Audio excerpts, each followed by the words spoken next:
레위기 5장 14절에서 19절까지 읽도록 하겠습니다. 레위기 5장 14절에서 19절 말씀까지 말씀을 찾아주시고 화면을 보시기 바라겠습니다.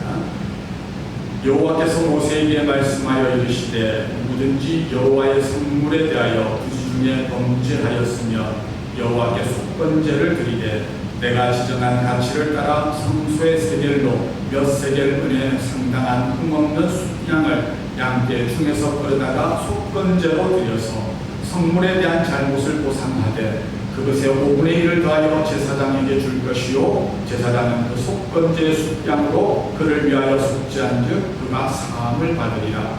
만일 누구든지 여호와의 계명 중 하나를 부지 중에 범하여도 허물이나 벌을 당할 것이니 그는 내가 지정한 가치대로 양떼 중 흠없는 숫양을 속건제물로 제사장에게로 가져갈 것이요 제사장은 그가 부지 중에 범죄한 허물을 위하여 속죄한즉 그가 사함을 받으리라. 이는 속건제니 그가 여호와 앞에 참으로 잘못을 저질렀음이니라. 아멘. 오늘 레위기서 5번째 시간 말씀으로 함께 나누겠습니다. 우리 함께 저 인사하실까요? 사랑합니다. 함께 인사해 주시기 바랍니다. 그 말씀에 또 은혜 받으시기 바랍니다. 함께 또 은혜 나눠주시면 좋겠습니다. 우리 레위기서 5번째 제사의 마지막 제사 시간을 나누겠습니다. 그동안 내보냈던 제사 이름은 기억하시죠? 번제, 소제, 화목제, 답이 안 나오시네요. 속죄제 네 번째. 번제는 전체를 다 드리는 것, 소제는 유일하게 곡식으로 곡물로서 드리는 것, 화목제는 말 그대로 하나님과의 화목, 또 사람과의 화목을 위해서 드리는 것. 네 번째 속죄제는 죄를 사하기 위해서 드리는 제사입니다. 마지막 5번째로 속건제입니다. 속건제는 뭘까? 속건제와 속죄제가 비슷한 개념인데 구분하기가 쉽지는 않은데 그래서 성경에도 보면 속죄제와 속건제가 같이 섞여 나오기도 하는데 둘 다 죄를 지었을 적에 그 죄를 깨닫게 되면 드리는 것이 속죄제, 속건제입니다. 속죄제, 속건제 둘 다 할 것 없이 필요한 것은 내가 죄를 지었습니다 하고 하나님 앞에 자백하는 것이 필요한 거죠. 당시에 이걸 어디서 누구 앞에서 했냐 하면 오늘 성경에 보니까 제사장 앞에서 했다고 기록이 되어 있습니다. 그래서 이걸 이제 또 기준으로 해서 천주교는 지금도 죄를 지으면 제사장 앞에 나가서 해결해야 한다고 해서 신부 앞에 가서 죄를 고하죠. 고해성사를 합니다. 그런데 우리는 그러지는 않습니다. 목사한테 나올 것 없고요. 우리도 제사장 앞에 나가는데 우리의 제사장은 누구이십니까? 예수님이십니다. 그래서 예수의 이름으로 하나님 앞에 나와서 직접 우리의 죄를 자백하고 회개하게 됩니다. 여러분 죄를 지었을 적에 어떻게 하십니까? 어떻게 그 죄를 해결하십니까? 내가 죄를 지은 것이 깨달아졌을 때 우리가 해야 할 일은 그 죄를 합리화하거나 정당화하거나 핑계를 대서는 안 됩니다. 내가 죄를 지었을 적에 핑계 된다고 해서 그 죄가 없어집니까? 아닙니다. 없어지지 않습니다. 성경에 보면 죄를 지었는데 핑계된 사람이 있습니다. 누구이겠습니까? 대표자 아담이죠. 아담이 선악과를 먹게 되고 하나님이 말씀하실 때 그 자신의 죄를 누구 탓으로 돌립니까? 하나님이 함께 하셔서 내게 준 그 여자 하와에게 탓을 돌리게 됩니다. 하와에게 했더니 누구였더니 하와는 또 누구에게 핑계를 돌립니까? 뱀 때문에 내가 죄를 지었다고 핑계를 댑니다. 자, 아담이 하와에게 핑계하고 하와는 뱀에게 핑계하고 그랬더니 그들의 죄가 없어졌죠? 없어졌습니까? 아닙니다. 각각이 그 죄를 지은 형벌을 받았습니다. 땅에는 저주가 임하게 되고 사람에게는 죽음이 임하고 남자와 여자에게 각각 출산과 해산의 고통, 또 땀을 흘려 일을 해야 되는 그 고통, 또 뱀에게도 형벌이 내리는 것을 보게 됩니다. 그래서 죄를 지었을 때 그 죄를 없애려고 시도하는 어리석은 방법이 뭔가 하면, 내가 이래서 이 죄를 지었고 어쩔 수 없이 저질렀고 내 죄를 합리화하고 정당화하고 핑계대는 건데, 이건 바른 방법이 아닙니다. 내가 죄라는 것을 깨닫거나 누가 와서 그걸 깨닫게 해주면은, 그때 우리는 뭐 해야 됩니까? 누구 때문에, 뭐 때문에 한 것이 아니라 그때 얼른 엎드려서 회개하는 것이 바른 방법인 줄 믿으시기를 바랍니다. 누가 우리에게 와가지고 당신 교만한 것 같아요, 겸손하세요, 이렇게 얘기할 때 여러분은 어떤 마음이 드십니까? 내가 무슨 교만이야? 이렇게 반응하면 손해가 됩니다.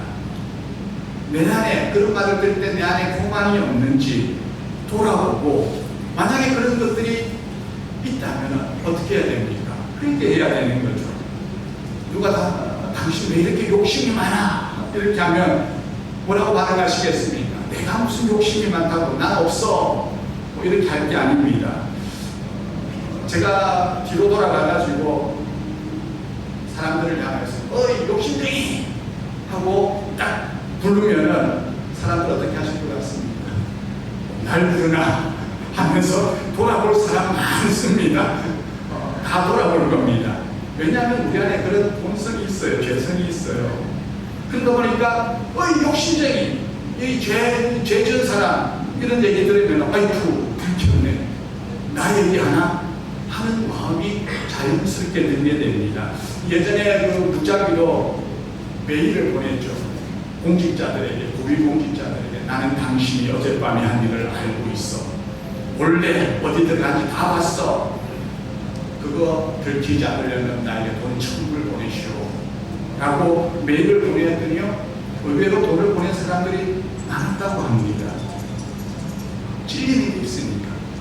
우리가 그런 부분에서 다 이런 연약함과 죄성을 다 갖고 있습니다. 그렇기 때문에 그런 부분에서 누가 지적하거나 또 스스로 깨닫거나 죄가 깨달아지면 그때 뭐 해야 됩니까? 자백하고 회개하면 됩니다. 그래서 속죄제나 속건제나 우리가 하나님 앞에 드릴 때 죄를 자복하고 회개하는 것, 이것이 목적입니다. 그런데 속죄제와 속건제를 그러면 굳이 둘로 왜 구분을 했을까? 큰 차이가 하나 있는데, 그건 속건제를 들을 때는 배상을 해야 되는 겁니다. 속죄제는 하나님 잘못했습니다, 용서해 주세요 하고 하나님 앞에 나와 제물 드리고 제사 드리면 그걸로 됩니다. 그런데 속건제는 그 제사와 더불어서 뭐가 더 목적인가 하면 배상을 하는 것이 목적입니다. 우리가 우지 중에, 알지 못하는 중에 남에게 손해를 입혔거나 때로는 내가 뭐 고의로라도 해를 입혔을 경우에 사죄와 보상에 대한 규례가 이 속건제 속에 들어가 있습니다. 다른 사람한테 내가 육체적으로라든지 뭐 물질적이든지 뭐 정신적이든지 어떤 피해를 입혔는데 내가 잘못하게 깨달아졌어요. 그럼 어떻게 해야 됩니까? 아이고 잘못했습니다, 용서해 주세요 말만 하고 손 털어버리면 안 된다는 겁니다. 잘못했으니까 그 잘못에 대한 물질적인 보상이 있어야 된다는 거죠. 남의 물건을 강제로 빼앗거나 분식물을 뭐 가로채거나 땅에 떨어진 거 주워가도 안 돼요. 저당물을 잡거나 거짓 맹세로 피해를 입힌 경우, 그럴 때는 이 속건제 규례에서 어떻게 보상을 하라 하는가 하면 그 값의 5분의 1을 얹어서, 그러니까 20%를 얹어서 물어주라고 말하고 있습니다. 가령 100불짜리를 내가 상하게 만들었어요. 손해를 입혔어요. 그러면 얼마를 보상해 주라고요? 120불을 물어주라는 겁니다. 그러면 그건 그것대로 또 해야 되는 것이고, 또 하나님 앞에 나와서 양이나 염소를 끌고 와서 속건제 제사도 드려야 되는 겁니다. 그러니 하나님 앞에도 제물을 드려야 되고 사람 앞에도 배상을 해야 되는 것, 이런 겁니다. 어떤 사람은 막 화가 나가지고 주먹으로 한 대 때렸어요. 얼굴에서 앞니를 맞아서 2대가 나가버렸습니다. 그거 뭡니까? 죄입니다. 죄입니다. 그런데 교회에 달려나가가지고 죄진 것 깨달아지니까 하나님, 내가 죄를 지었습니다. 용서해 주세요. 자, 그렇게 한다고 해서 그게 해결이 다 되는 문제입니까? 안 됩니다. 그때는 뭘 드려야 됩니까? 속죄제만 아니라 속건제를 드려야 된다는 거죠. 이빨까 물어줘야 된다는 겁니다. 그런데 안 물어주고 난 하나님 앞에 뵙겠으니까 하나님 용서해 주셨어, 끝, 나 자유 얻었어, 이러고 병원비도 안 주고 모른 척 해버리면 안 된다는 거죠. 주차하다가 다른 사람 차를 긁었어요. 백미러를 부러뜨렸어요. 근데 아무도 안 봤어. 어떻게 할까요? 그냥 하나님 앞에 나와가지고 하나님 용서해 주세요. 제가 다른 사람 차를 그렇게 피해를 줬는데 하나님 용서해 주시면 됩니다. 해주실 줄로 믿습니다. 자, 그러면 됩니까? 안 됩니까? 안 됩니다. 속건제를 드려야 됩니다. 물어줘야 합니다. 그래서 헌 백밀러, 새 백밀러로 바꾸어주면 그게 뭡니까? 한 20% 더 얹어주는 것과 마찬가지입니다. 우리가 부지중에 모르고 지었든지 또 알고서 고의로 지었든지 간에 다 배상을 해야 된다는 겁니다. 성경에 보면 그런 신뢰가 나옵니다. 빌레몬서라는 성경, 그런 성경이 있습니다. 들어보셨습니까? 빌레몬서 신약에서 제일 짧은 성경인데 한 장으로 되어진 짧은 성경입니다. 바울이 로마의 감옥에 갇혀 있을 적에 오네시모라고 하는 사람을 만나게 됩니다. 감옥 안에서 바울을 이 오네시모가 만나게 되고, 그래서 예수를 믿고 새 사람이 됩니다. 복음의 동력자가 되어집니다. 그런데 이 바울이 오네시모의 그 사연을 들어보니까 이 오네시모가 어떤 사람인가? 빌레몬이라고 하는 그런 부잣집의 종이었던 사람입니다. 그런데 이 오네시모가 그 주인의 빌레몬의 재산을 훔쳐가지고 도망을 쳐서 로마로 왔는데 그곳에서 바울을 만나게 된 겁니다. 그리고 새 사람이 됐죠. 뺏게 됐죠. 그런데 바울은 빌레몬을 또 마침 잘 아는 사람이에요. 그래서 바울이 빌레몬에게 편지를 쓰는데, 지금 당신 집에서, 빌레몬 형제님, 지금 당신 집에서 돈을 훔쳐 도망친 종 오네시모가 어쩌다가 감옥에서 나를 만났습니다. 그런데 지금은 예수를 믿고 새 사람이 되었습니다.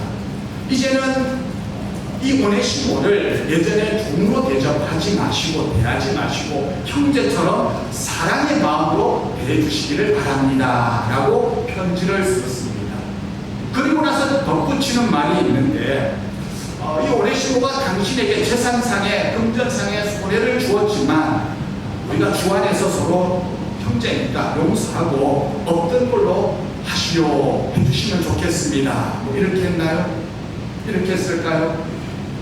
빌레몬서 1장 16절 18절 말씀입니다. 한번 읽어주시고 같이 읽어봅시다. 시작. 그가 만일 내게 불의를 하였거나 내게 빚진 것이 있으면 그것을 내 앞으로 계산하라. 나 바울이 친필로 쓰노니 내가 갚으려니와. 오네시모가 빚진 금전적 손실을 바울이 직접 갚겠다고 그렇게 얘기하고 있습니다. 주 안에서 그냥 어떤 걸 합시다 하지 않았다는 거예요. 남에게 물질적인 손해를 끼치거나 부채를 내가 가졌다면 그거 반드시 갚아야 됩니다. 얼렁뚱땅 넘어갈 생각하지 마십시오. 그건 그리스도의 바른 자세가 아닙니다. 삭개오라고 하는 세리가 있었습니다. 동족의 이스라엘 백성의 돈을 착취해서 로마의 세금으로 갖다 바치고 자신은 그 돈으로 호의호식하며 사는 사람들의 손가락질 받는 죄인의 대명사였습니다. 이 삭개오가 돈은 많았죠. 물질적으로는 부유했습니다. 그렇지만 마음은 어떻습니까? 늘 공허하고 사람들로부터 손가락질 받고 따돌림 받으니까 외로웠습니다. 그러다가 마을에 소문으로만 듣던 예수라는 분이 지나간다는 소식을 듣게 됩니다. 도대체 예수님이 어떤 분이시길래 이런 또 사람들로 하여금 그런 인기를 끌고 있을까? 그 대단한 일을 하는 걸까? 궁금해서 예수님을 보고 싶은데, 만나보고 싶은데 어떻게 합니까? 키가 너무 작아서 앞으로 나아갈 수가 없습니다. 그래서 그가 나무 위로 올라가서 주님을 바라보게 되죠. 그때 주님은 그 눈길은 그 인생이 공허한 삭개오를 결코 놓치지 않으셨습니다. 삭개오야 하면 그의 이름을 부르시고 내려오라고 말씀하십니다. 정확하게 그 이름을 하시고 불러주시죠. 그리고 이 삭개오는 내려와서 예수님을 자신의 집으로 모시고 가서 식사를 대접합니다.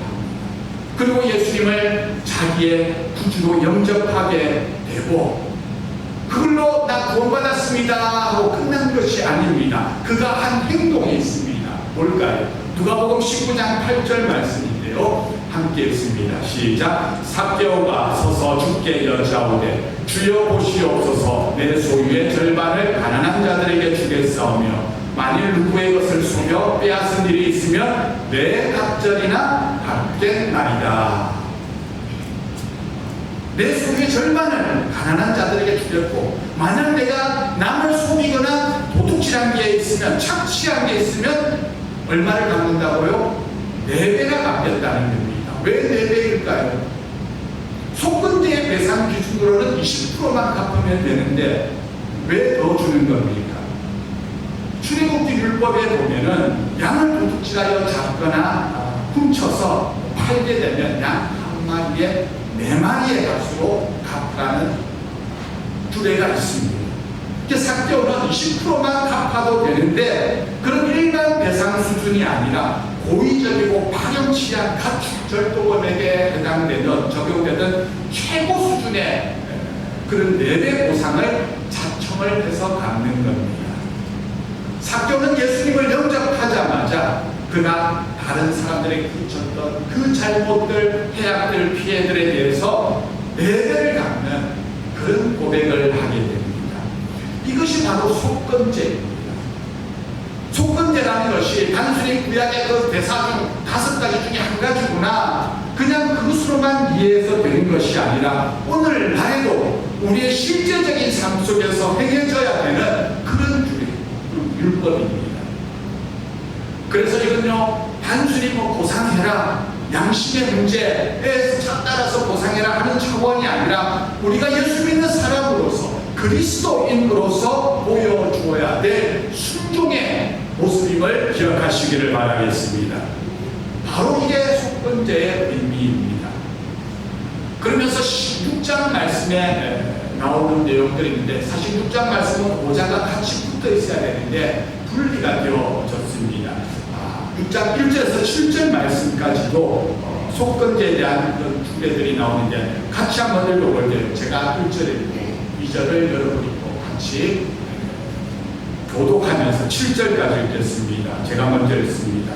여호와께서 모세에게 말씀하여 이르시되 누구든지 여호와께 신실하지 못하여 범죄하되 곧 임신이 아닌 물건이나 정당을 속이거나 도둑질하거나 착취하여 사실을 부인하거나 남의 이런 물건을 주고도 사실을 부인하여 거짓 맹세하는 등 사람이 이 모든 일 중에 하나라도 행하여 범죄하면 이런 죄를 범하였고, 죄가 있는 자니 그 훔친 것이나 착취한 것이나 맡은 것이나 이런 물건을 주는 것이나 그 거짓 맹세한 모든 물건을 돌려보내되 곧 그 본래 물건의 5분의 1을 다하여 돌려보낼 것이니 그 죄가 드러나는 날에 그 인자에게 줄 것이요, 그 소원의 재물을 여호와께 가져갈지니 곧 내가 지정한 가치대로 양떼 중 흠없는 수량을 속건제물로 위하여 제사장에게로 끌고 갈 것이다. 함께 읽습니다. 제사장은 여호와 앞에서 그를 위하여 속지 않은즉 그는 무슨 허물이든지 사함을 받으리라. 아멘.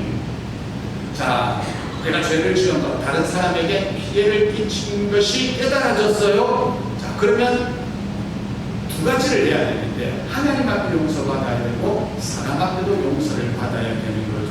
순서를 보니까 뭐가 먼저입니까? 뭐가 먼저인 것 같습니까? 물어주는 거, 배상하는 게 먼저입니다. 그래서 배상부터 사람한테 먼저 가고 하나님 앞에 뒤에 가야 돼. 꼭 도식화해가지고 딱 지킬 것은 아니고 기본적으로 사람한테 가서 물어주는 것이 먼저다 하는 것을 우리가 기억해야 됩니다. 내가 누군가에게 돈을 빌렸습니다. 돈을 갚아야 될 때가 됐는데 돈을 또 주일이라서 예배를 가야 되는 날에 가서 헌금을 드려야 돼요. 그 돈을 갚아야 되는데 뭘 먼저 해야 될까요? 뭘 먼저 해야 될까요? 헌금하느라의 돈을 갚을 수가 없습니다. 이건 안 됩니다. 돈을 빌려준 사람이 와서 갚으라고 하는데 지금 있는 돈은 내가 하나님 앞에 11조 드려야 되니까 먼저 드리고 나중에 돈 생기면 줄게. 여러분, 하나님이 11조 기뻐하지 않으시는 줄 믿으시기 바랍니다. 믿으라고 그러니까 답이 없어요. 헌금하느라 갚을 돈이 없다? 이건 말이 안 됩니다. 그래서 주님이 지난주에도 얘기했지만 뭐라고 말씀하셨어요? 불화한 게 있으면 먼저 형제와 가서 화해하고 그리고 와서 하나님 앞에 예배드리라 했습니다. 그에게 물어줄 거 있으면 물어주고 배상할 거 있으면 배상하고 그리고 와서 예배를 드리라는 겁니다. 그래야 하나님이 그 예배를 받으신다는 거예요. 우리가 살다 보면 다른 사람에게 손해를 끼칠 수 있습니다. 그게 고의로 지은 거라면 더할 날이 없고 더 잘못된 것이고 내가 모르는 상황에서 무지중에 지은 죄라고 할지라도 우리가 그것에 대해 보상을 해야 되는데 하나님이 이 속건제에 대해서 통해서 우리에게 알려주는 귀한 진리가 뭐냐? 배상하라. 그것이 진정한 목적이 아니라 뭐가 목적이겠습니까? 배상을 하지 않는 게 더 우선이죠. 다른 사람에게 손해를 끼치는 인생 살지 말라는 겁니다. 이것이 오늘날 이 시대에 속건제를 통해서 우리가 배워야 되는 것입니다. 우리가 어떤 일을 할 적에 직장이든 사업이든 사람과의 관계를 맺고 비즈니스적인 그런 일을 하게 될 때 좀 더 우리가 세심하게 해서 다른 사람한테 해를 끼치지 않고 손해를 끼치지 않는 그런 삶을 우리는 살아야 됩니다. 내가 별 뜻 없이 부지중에 했는데 알고 보니 나중에 그 사람이 손해를 입었다고. 그래서 따지면 여러분 어떻게 해야 되겠습니까? 내가 뭐 일부러 그랬나? 그러고 모른 척 할 게 아닙니다.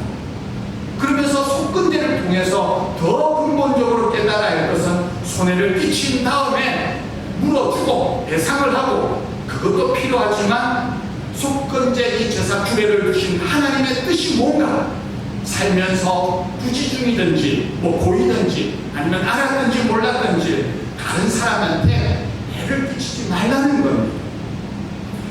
해 끼치지 말고 반대로 다른 사람에게 유익을 주고 도움을 주는 삶을 사는 것이 더 중요한 근본 진리입니다. 유튜브 방송을 이제 좀 보게 되고 그런 경우가 있는데 거기 보니까 어떤 한 여자 사장님이 회장님이 나오시는데 이삭 토스트라고 하는 프랜차이즈 사장님이 나오셔서 방송을 하는 걸 봤습니다. 들어보셨습니까? 이삭 토스트? 어떤 분이시길래 방송까지 나오는가 했더니 너무 감동을 주시는 분입니다. 처음에 이분이 길거리에서 그냥 포장마차 같은 그런 식으로 토스트를 시작했는데 장사가 너무 잘 됐어요.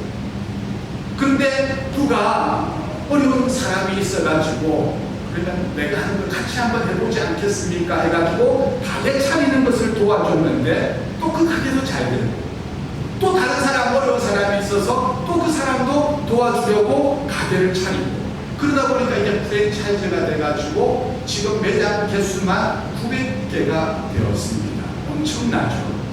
자, 그 정도 프랜차이즈의 회장님이라면 일해도 될까요? 안 될까요? 일 안 해도 먹고 살 수 있습니다.